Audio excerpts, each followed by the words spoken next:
Welcome to your law बडी। आज के इस वीडियो में हम article 376 and article 377 of the Indian constitution को समझने वाले हैं।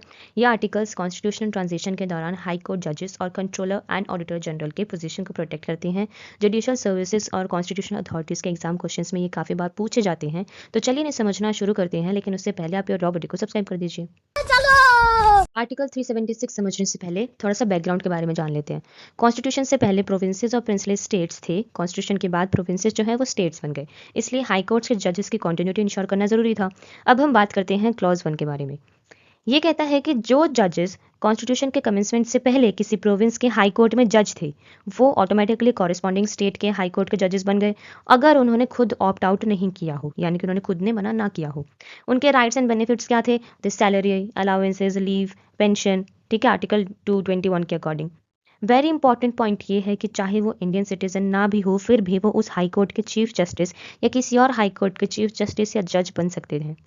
सिटीजनशिप रिक्वायरमेंट टेम्पररी रिलैक्स की गई for the smooth transition. Next we have clause 2। ये कहता है कि जो जजेस पार्ट बी स्टेट्स यानी कि फॉर्मर प्रिंसली स्टेट्स के हाई कोर्ट्स में कॉन्स्टिट्यूशन से पहले ऑफिस होल्ड कर रहे थे, वो कॉन्स्टिट्यूशन के कमेंसमेंट पर कॉरेस्पॉन्डिंग स्टेट के हाई कोर्ट के जजेस बन गए। Special provision which is article 217 के age and tenure rules temporary apply नहीं होंगे। जजेस तब तक ऑफिस होल्ड करेंगे जब तक प्रेसिडेंट ऑर्डर के थ्रू पीरियड फिक्स ना कर दे, but subject to article 217 clause 1 का proviso. Next we have clause 3। ये कहता है कि इस आर्टिकल में एक्टिंग जज, एडिशनल जज इंक्लूड नहीं होते, सिर्फ परमानेंट जजेस कवर्ड है। Next we have article 377।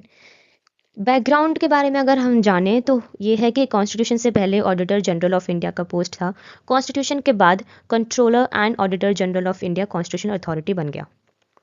तो अब हम जब समझते हैं आर्टिकल 377, तो ये कहता है कि जो auditor general of India constitution के कमेंसमेंट से पहले ऑफिस होल्ड कर रहा था, वो automatically controller and auditor general of India बन गया, अगर उसने खुद मना नहीं किया हो। राइट्स एंड कंडीशंस क्या क्या है? सैलरी है, लीव है, पेंशन है। अपना ऑफिस जो है वो पुराने एप्लीकेबल प्रोविजंस के अकॉर्डिंग पूरा टर्म कंप्लीट करेगा, और इंडिपेंडेंस और स्टेबिलिटी ऑफ CAG इंश्योर की गई है। And this was simple explanation of Article 376 and 377. If you found this video useful, do not forget to like, share and subscribe your Law Buddy for more such legal content. Thank you.